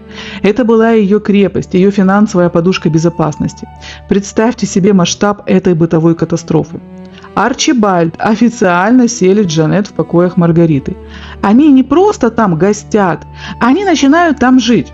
Джанет спит на кроватях королевы, укрывается ее шелковыми одеялами. Они достают из сундуков королевское белье, пользуются посудой с гербами Тюдоров и Стюартов. Они едят еду, которую вырастили крестьяне Маргариты. Пьют вино из ее личных погребов. Это был Окупас уровня люкс – заехать в чужую жизнь, не меняя в ней ничего. Они направо и налево тратят деньги Маргариты. У многих возникает вопрос, какие деньги она в Лондоне? Объясню на пальцах. В XVI веке не было кредитных карт и банковских переводов. Богатство – это земля. Раз в полгода крестьяне и фермеры, живущие на землях Маргариты, должны были платить ренту. Обычно они приносили мешочки с монетами, зерно или скот управляющему замком. Арчибальд просто пришел и сказал управляющему: «Так, королева в Англии, а я ее муж. Теперь все деньги отдавайте мне». И деньги потекли в карман Арчибальда. За проезд через Лесетрик, за охоту в лесах, за право торговать на рынках, все, что должно было идти на содержание Маргариты и ее двора, Арчибальд тратил на новое платье для Джанет. У любого нормального человека возникает резонный вопрос: зачем? Ведь Арчибальд не был нищим пастухом, который дорвался до барского добра. Он был главой одного из богатейших домов Шотландии. Ему все вернули, его помиловали. Он мог бы жить во дворцах своего клана, и его казна не опустела бы и через 100 лет. Но именно здесь на поверхность всплывает вся истинная мерзость этого человека. Вспомните, ради чего он женился на Маргарите. Он мечтал о короне, о регенстве, о безраздельной власти над всей Шотландией. А кем он стал? Посмешищем, изгнанником, собакой бесхозной, которая бегает за королевой по всей Англии и обратно. Его наглость в ее замке – это компенсация за его собственные неоправданные надежды. Он не смог стать королем, так решил хотя бы по-хамски пожить в королевской спальне. Селя Джанет в апартаменты Маргариты, он транслировал всему миру: «С этой женщиной покончено, Маргарита сюда не вернется, она прошлое. Настоящая хозяйка здесь та, кого выбрал я». Это была попытка стереть личность Маргариты из самой истории Шотландии. Честно говоря, понять, что творилось в голове у этого человека, сложно. Ведь даже если отбросить мораль, остается элементарная логика. Перед тобой мать короля, твой пасынок Яков V подрастет, и он обязательно спросит: «Дорогой отчим, а почему в постели моей матери дрыхла другая тетка, пока мать была в изгнании?» Но Арчибальд был не просто подлым, он был ослепительно глупым. Он жил моментом, наслаждаясь своей мелкой победой над женщиной, которая ради него потеряла все. Друзья мои, но Бобик в гостях у Барбоса тоже не может засиживаться бесконечно. Эти гастроли на чужих постелях и безумные траты денег Маргариты продолжались 1,5 года. Срок, согласитесь, не маленький. За это время можно не просто обжиться, а уверовать в то, что ты здесь полноправный хозяин. Пока Арчибальд праздновал жизнь, звезды на политическом небосклоне начали менять свое положение. Наш Генрих VIII, хоть и был тем еще скрягой, оставался великим политиком. Ему было жизненно важно, чтобы его сестра находилась в Шотландии, его глаза и уши при дворе. И тут сложилась комбо. Генрих надавил на шотландских лордов. Регент Албани устал. Поймите человека правильно, Шотландия 16 века – это не курорт, а постоянная головная боль. Албани решил, так сказать, съездить в бессрочный отпуск во Францию. В итоге Маргарите позволили вернуться, но с жестким условием: она просто мать короля, никакой власти, никаких печатей, никакой политики. Только материнская любовь и тихая жизнь в своих владениях. Маргарита, которая соскучилась по сыну, согласилась на все. Друзья мои, представьте себе эту картину. Маргарита Тюдор все эти 1,5 года живет в Лондоне. Если вы думаете, что она молчала и смиренно ждала, вы плохо знаете ее. Она писала мужу постоянно, бесконечно, и эти письма были полны ярости. Она требовала ответов. Почему он ее бросил? Почему оставил одну с новорожденным ребенком в самый тяжелый момент? А что же наш Арчибальд? Муж, конечно, отвечал, но делал это редко и крайне туманно.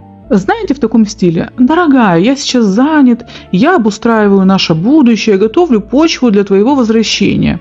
Он виртуозно вешал ей лапшу на уши, скрывая главное – то, что это будущее он уже вовсю обустраивает с другой женщиной в ее же постели. Вы спросите, неужели великий и грозный Генрих VIII, у которого шпионы были под каждым кустом, не знал об этом празднике жизни в Шотландии? О том, что в гостях у Барбоса поселился Бобик? Скорее всего, до Генриха долетали слухи. Но поймите его правильно. Генрих был политиком до мозга костей. Ему было абсолютно все равно, с кем спит его зять. Ему было важно, чтобы Маргарита вернулась в Шотландию и снова стала ключевой фигурой на политической шахматной доске. Если он что-то и знал, он предпочитал помалкивать. Личные обиды сестры – это мелочи, когда на кону большая игра. И не забывайте, что в то время фотографии звезд в журналах не печатали, и Инстаграмом Маргарита не пользовалась. Она действительно ничего не знала. Она ехала к себе домой, к своему мужу, рассчитывая, возможно, на бурный скандал, выяснение отношений и последующее примирение. Но реальность оказалась куда страшнее. Чтобы вам было понятнее, давайте перенесем эту ситуацию в наш мир. Представьте, вы 1,5 года отсутствовали, допустим, лежали в больнице в тяжелом состоянии, рожали ребенка, восстанавливались. Ваш муж уехал раньше, почти не отвечал на звонки, ссылаясь на жуткую занятость и обустройство квартиры. И вот вы выписываете, собираете вещи, возвращаетесь домой, вы подходите к своей двери, открываете ее своим ключом. Это ваш дом, ваша крепость. Вы заходите в прихожую и видите свои вещи. Вот ваши любимые занавески, ваша люстра, ваша посуда на кухне. Но тут навстречу к вам выходит посторонняя тетка.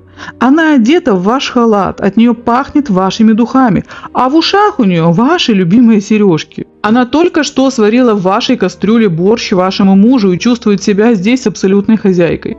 Джанет Стюарт, конечно, не варила борщ, у них там были свои шотландские деликатесы, но суть была именно такой. Друзья мои, здесь мы подходим к самому эпичному моменту нашей истории.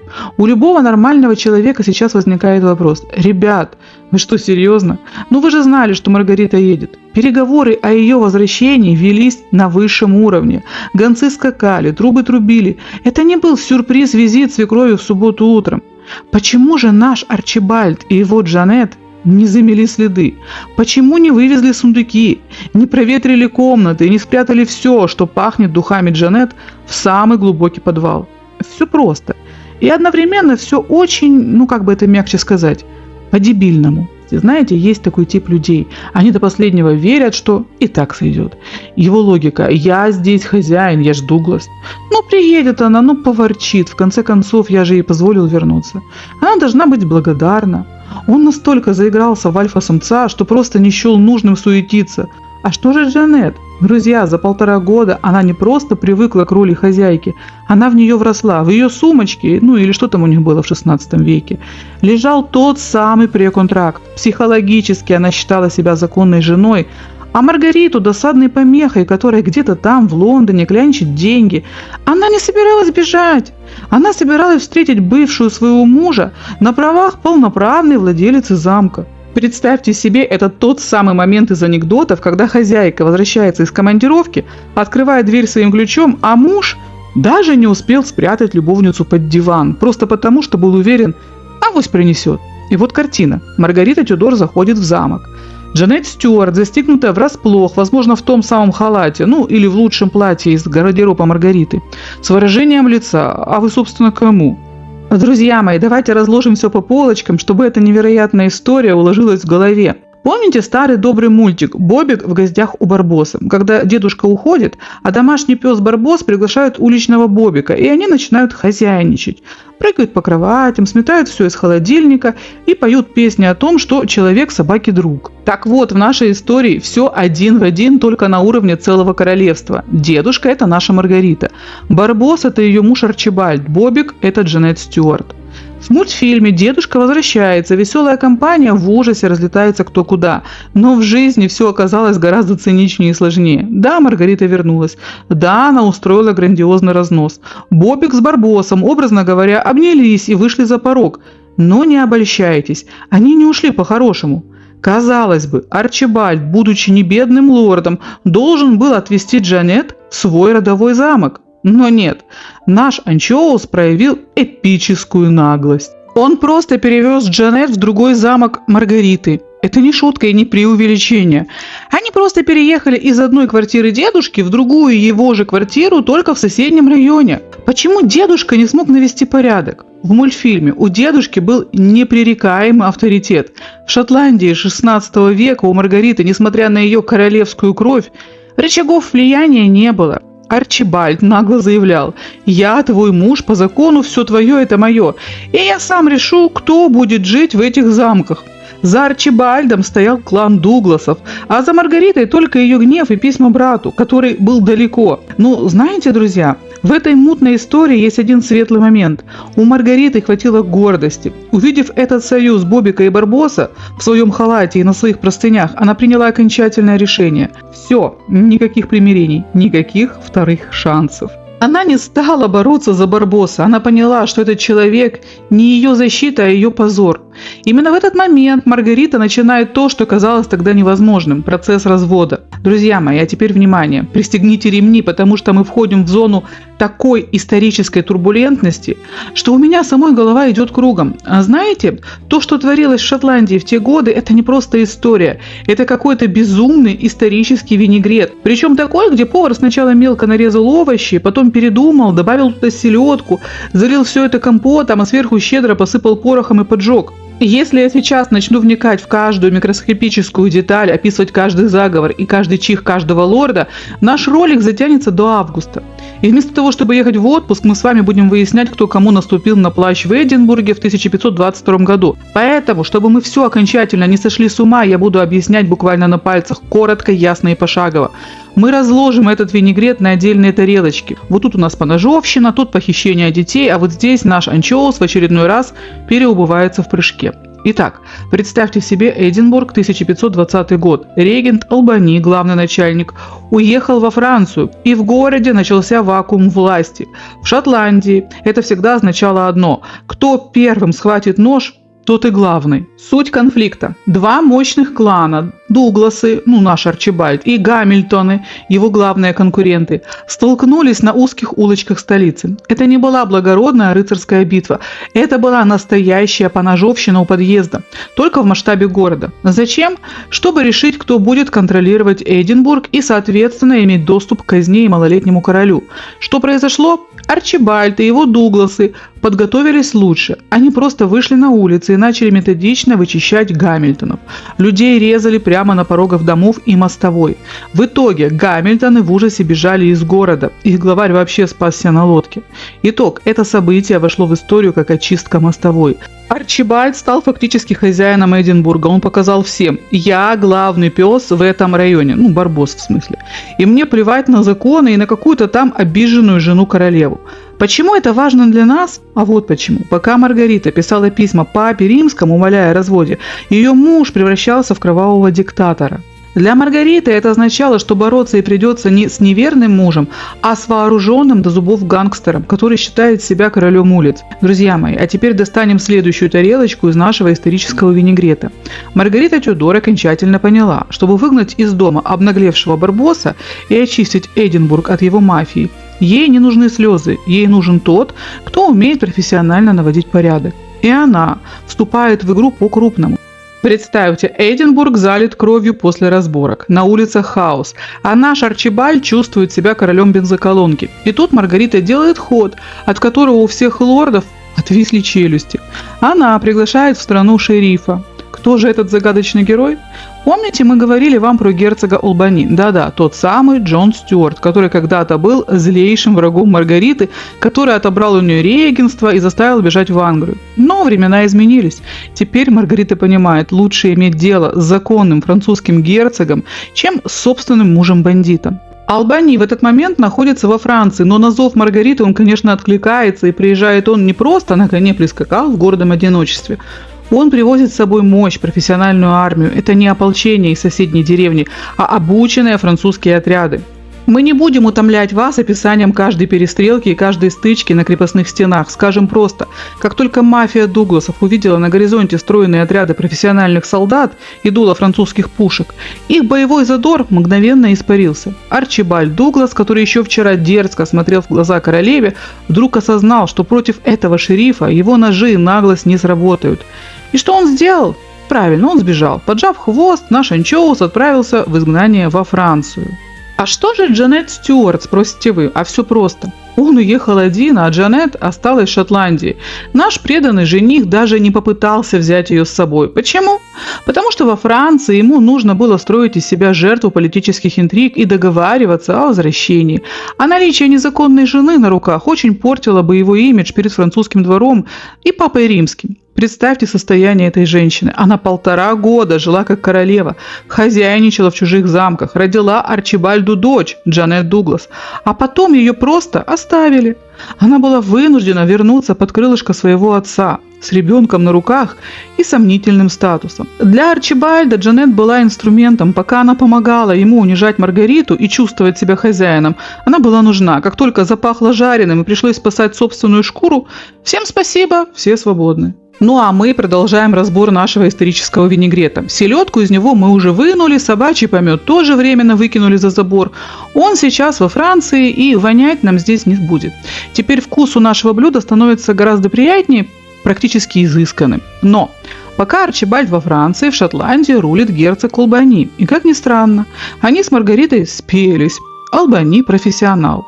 Он прижал хвосты остальным Дугласам, навел порядок и уважал Маргариту как мать короля. Маргарита расцветает, она больше не беженка, она снова в центре внимания, она раздает советы, она живет в своих замках, уже без посторонних леди.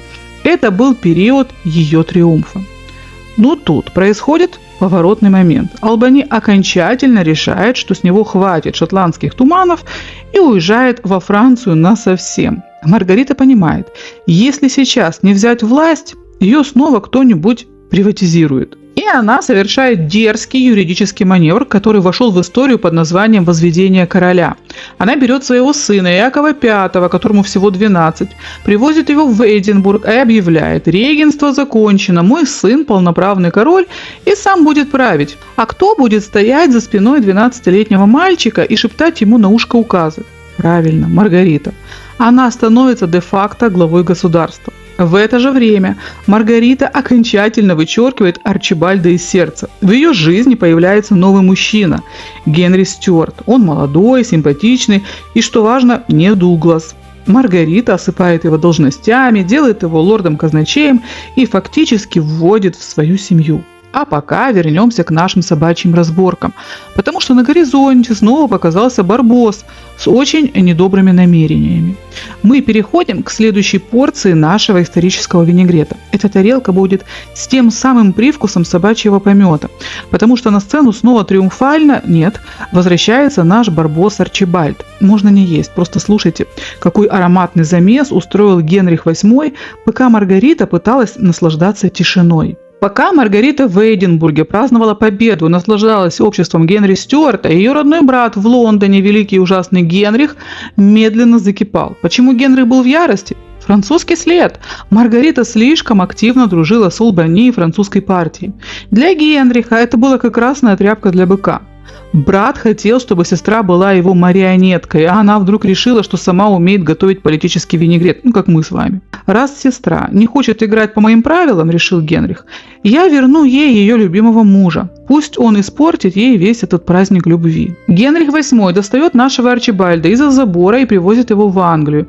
Он набивает ему карманы английским золотом. На эти деньги Барбос должен был нанять армию и купить лояльность шотландских лордов. Арчибальд получил четкую задачу – пойти в Шотландию, свергнуть Маргариту и сделать страну верным вассалом Англии.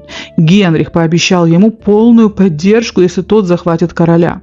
Это был не просто возврат мужа в семью, это была диверсия, которая оплачивалась из английской казны. В ноябре 1524 года Арчибальд переходит границу и торжественно, с точки зрения Англии, вступает на шотландскую землю. Маргарита в ужасе. Она пишет брату: «Зачем ты прислал это чучело обратно?» На что Генрих лицемерно отвечает: «Дорогая сестра, я просто хочу, чтобы вы помирились. Христианское милосердие, все дела». Что творит Арчибальд сразу по возвращению? Он не пошел к жене с цветами, он пришел к стенам Эдинбурга с пушками и солдатами. В феврале 1525 года он буквально врывается в город. Маргарита приказала стрелять по нему из пушек замка. Да-да, она пыталась пристрелить собственного мужа, и мы ее здесь вообще не осуждаем. Арчибальд понимает, что сразу выбить Маргариту не получится и начинает плести интриги с лордами, обещая им английское золото. Летом 1525 года происходит самый мерзкий момент этой главы. На сессии парламента было решено, что опека над молодым королем должна быть поочередной между великими лордами. Арчибальд Дуглас должен был присматривать за королем всего 3 месяца, но когда его срок истек, он просто отказался отдавать мальчика. Он фактически похитил собственного пасынка. 13-летний король стал заложником Арчибальда. Отныне все, что делал Арчибальд, он прикрывал именем короля. Нужно отобрать землю у врага? Король подписал. Нужно выгнать Маргариту из дворца? Король подписал. К началу 1526 года ситуация стала катастрофической. Арчибальд фактически диктатор Шотландии. Он держит короля в заперти, а Маргариту в изоляции. Ее деньги, ее влияние и ее сын – все оказалось в руках Барбоса, которого снарядил ее собственный брат Генрих VIII. И вот финал нашей винегретной драмы. Если до этого мы ковырялись в ингредиентах, то сейчас время подавать блюдо к столу, и поверьте, оно будет очень острым. Пока Арчибальд играл в диктатора и удерживал короля, Маргарита не сидела сложа руки, она писала в Рим письма. И вот в марте 1527 года случилось аллилуйя чудо. Папа Римский наконец-то аннулировал ее идиотский брак с Арчибальдом. Официальная причина – тот самый преконтракт с Джанет Стюарт, с тем Бобиком. Оказалось, что Бобик очень даже пригодился. Юридический брак с Маргаритой признали недействительным, так как Арчибальд уже был занят. Маргарита была счастлива. Она тут же, не теряя ни минуты, выскочила замуж за своего фаворита, Генри Стюарта. Ничему ее жизнь не научила. А реакция Генриха? Брат был в бешенстве. Он сам-то в это время пытался развестись, но сестре выговаривал: «Как ты смеешь позорить нашу семью разводами?» Оцените уровень лицемерия. А молодому королю Якову V между тем исполнилось 16 лет. Он вырос, он ненавидит своего отчима. Представьте, подросток, которого 3 года держат под замком, не дают видеться с матерью и заставляют подписывать указы, которые ему противны. Майской ночью произошел настоящий киношный экшен. Иаков сделал вид, что ложится спать. Как только охрана Дугласов расслабилась, он переоделся в одежду простого конюха, тихо выскользнул из конюшни, вскочил на коня и во весь опор помчался в Стерлинг, замок, который контролировала его мать. Утром Арчибальд проснулся, заглянул в спальню короля, а там фокус-покус. Пусто. Птичка улетела. Как только Яков V оказался в безопасности за стенами Стерлинга, он выпустил свой первый настоящий указ. Арчибальда Дугласа и весь его клан объявили предателями. Им запретили приближаться к королю ближе, чем на 10 миль. Все их земли и замки были конфискованы. Арчибальд, конечно, пытался сопротивляться, огрызался из своих крепостей. Но когда он увидел, что против него идет не просто обиженная жена, а разъяренный король со своей армией, он понял, игра окончена. Наш Анчоус бросил все и сбежал в Англию, к Генриху VIII. На этот раз на долгие 15 лет. Друзья мои, давайте окончательно закроем эту дурно пахнущую страницу и подведем итог карьеры нашего Арчибальда. 15 лет. Это же колоссальный срок. За 15 лет можно было выучить несколько языков, научиться виртуозно играть на лютне, построить новую семью, родить детей и, в конце концов, просто стать порядочным человеком. Но мы же говорим об Арчибальде. Это не его путь. Все эти 15 лет он просто гадил. Гадил методично, вдохновенно и во всех смыслах этого слова. Арчибальд не валялся где-то на задворках английской истории. Нет. Он устроился с комфортом и стал штатной крысой при дворе Генриха VIII. Он был главным советником короля Англии по вопросам, как бы побольнее укусить Шотландию.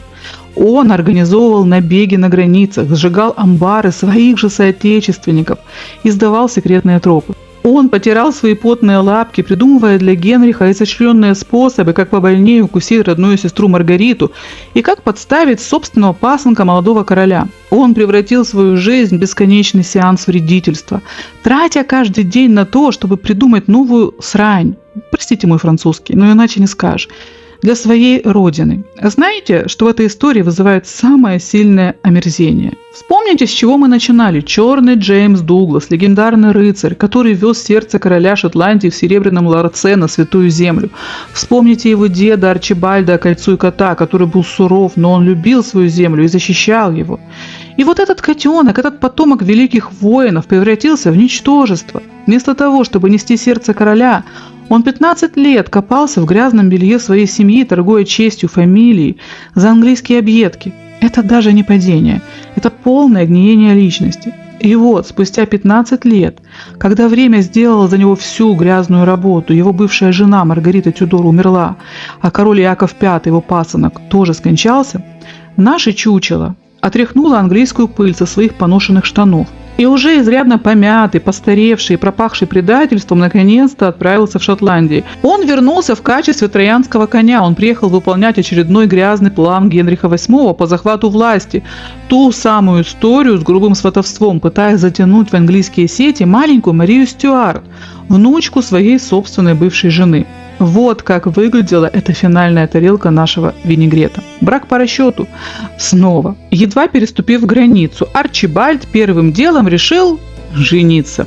Его новой жертвой, женой, стала Маргарет, опять Маргарет, Максвелл. Зачем? Никакой любви там и в помине не было. Семья Максвеллов была влиятельной на границе. А Арчибальду нужно было пустить корни и получить поддержку местных кланов, чтобы снова начать качать права. Он вел себя как старый кот, который метит новую территорию, чтобы все знали, Барбос вернулся. Друзья мои, а теперь мы переходим к самому парадоксальному, пожалуй, самому комичному моменту в биографии нашего анчоуса. Подвиньте тарелочки с винегретом. Сейчас будет подано блюдо с очень горьким шотландским перцем. Вы слышали о грубом сватовстве? Если нет, то представьте себе свидание, на которое парень приходит не с цветами, а с факелом и заявляет: «Ты выйдешь за моего сына, или я сожгу твой дом». Затеял этот романтик Генрих VIII, продолжил Сеймур. А целью была малютка Мария Стюарт, внучка нашей Маргариты. Англичане решили просто выкрасть ребенка и силой выдать замуж за своего принца Эдуарда. И вот тут на сцену выходит наш Арчибальд Барбос в роли троянского коня. Арчибальд приехал из Англии как официальный агент Генриха. Он должен был сдать Шотландию, открыть ворота и всячески способствовать похищению девочки. Он потирал лапки и ждал наград, пока английские войска жгли шотландские деревни. Но случилось то, чего наш Барбос не учел. В порыве сватовства англичане, видимо, решили гулять так гулять. Начали жечь земли самого Арчибальда. И вот тут, друзья мои, в этом человеке проснулся самый настоящий патриотизм. Знаете, когда жгут соседа, это статистика. А когда английский факел подлетает к твоему амбару, к твоим замкам и, о ужас, оскверняет родовые гробницы Дугласов в Мелроузе, вот тут Арчибальд возмутился до глубины души. «Так, минуточку!» – воскликнул он. «Одно дело гадить Шотландии за деньги, и совсем другое – трогать мое имущество. Скажите, пожалуйста». В этот момент наш облезлый Барбос совершил невероятную метаморфозу. Он переобулся в прыжке в очередной раз и превратился в разъяренного такого, знаете, цепного льва. «Мое, значит, говорит, трогать нельзя». И ударил по англичанам. В этой битве Барбос сражался так, будто защищал не просто амбар, а святую веру. Он разбил английские войска, тех самых ребят, с которыми еще вчера пил эль в Лондоне, в пух и прах. Чем это закончилось? Арчибальд на время стал национальным героем. Все забыли, что он 15 лет был предателем, и начали хлопать его по плечу. «Ай да Дуглас! Ай да молодец!» Но мы-то с вами помним все и понимаем, что лев в нем проснулся только тогда, когда жареным запахло от его недвижимости. Хотите знать, как выглядел закат нашего Барбоса? После того, как Арчибальд всыпал англичан за свои сгоревшие амбары, он еще пару лет по инерции мелькал в большой политике. Он даже участвовал в битве при Пинки в 1547 году, где шотландцы, увы, проиграли Сеймуру. Но с каждым годом его пыл угасал. Он заперся в своем любимом замке, в мощной крепости на скале у моря. Там он чувствовал себя в безопасности и от английских пушек, и от шотландских интриг. Арчибальд Дуглас умер в январе 1557 года. Ему было около 68 лет. По меркам 16 века он был настоящим долгожителем. Особенно для человека, который всю жизнь ходил по краю меча. Умер он не в бою, а от рожистого воспаления, инфекция кожи. Ушел тихо в своей постели, пережив всех своих главных врагов и своих союзников. Друзья мои, а теперь пристегните ремни. Начинается мой самый любимый блок. Историческое возмездие или куда ведут следы Барбоса. Мы подошли к вопросу, который заставляет по-новому взглянуть на всю эту мышиную возню Арчибальда. Дожили ли его потомки до наших дней и кто они? Сейчас я вам объясню все буквально на пальцах. Итак, держитесь за свои короны. Номер 1. Жена Маргарет Хепберн. Дети. Умер в младенчестве. Здесь тупик. Вторая жена Маргарита Тюдор. Дочь Маргарита Дуглас. Третья Джанет Стюарт. Дочь Джанет Дуглас. Вышла за лорда Ратвина, линия ушла в тень истории. 4. Маргарет Максвелл, 2 сына, Джеймс и Джордж. Они умерли в колыбели, и прямая мужская линия прервалась. Как видите, все, на что Арчибальд делал ставку, сыновья от законных шотландских браков, рассыпалось в прах. И знаете, кто стал его билетом в вечность? Помните, 1515 год. Маргарита Тюдор на 9 месяце несется на коне, спасаясь от врагов, скитается 48 часов и рожает в холодном замке дочку. Наш Арчибальд тогда посмотрел на новорожденную Маргариту и жену, развернулся и просто уехал обратно в Шотландию забирать замки. Ему было плевать. А зря. Эта девочка, Маргарет Дуглас, выросла при английском дворе и вышла замуж за Мэтью Стюарта, графа Леннокса. Она родила мальчика Генри Стюарта, лорда Дарнли. Этот мальчик Дарнли, внук нашего Арчибальда и Маргариты Тюдор, вернется в Шотландию и женится на Марии Стюарт. Да-да, на той самой королеве, за которой охотились все Тюдоры. У них родится сын Иаков VI, шотландский, который в 1603 году сядет на английский трон, как Иаков I. Иаков I передал кровь Арчибальда своим детям, а те своим. Ну что, друзья мои, ответ на вопрос, где же все эти Дугласы, оказался до неприличия очевидным. И если вы хотите увидеть потомков Арчибальда, вам не нужно копаться в пыльных архивах. Просто включите новости из Лондона и посмотрите на британский престол. Видите Карла III, а до этого его незабвенную Елизавету II. Так вот, поздравляю, вы смотрите на прямых наследников того самого Арчибальда, который когда-то бросил жену и дочь в холодном замке, чтобы поскорее умчать делить шотландские поместья. Ну что, друзья, эффектный финал для нашего Барбоса. Мы закрываем эту тарелку винегрета. Теперь вы знаете об Арчибальде все, от его поножовщины на улицах до его правнуков на троне. Когда-то здесь стояло аббатство Сен-Пьер-ле-Дам. Его больше нет. Революция смела его с лица земли. А поверх прошлого легла улица Марии Стюарт. Но где-то здесь, на месте исчезнувшей церкви, когда-то покоилась женщина, без которой не было бы ни самой Марии Стюарт, ни той шотландской драмы, которую мы с вами так любим. Ее звали Мария де Гис. История Арчибальда и Маргариты пошла к концу. Один мастер покинул чат, но святое место пустое не бывает. Маргарита Тюдор – женщина, верная своим идеалам. Если уж выбирать мужчину, то только такого, у которого руки растут, ну вы понимаете. Не переключайтесь, дальше будет еще рукастее. Честь имею.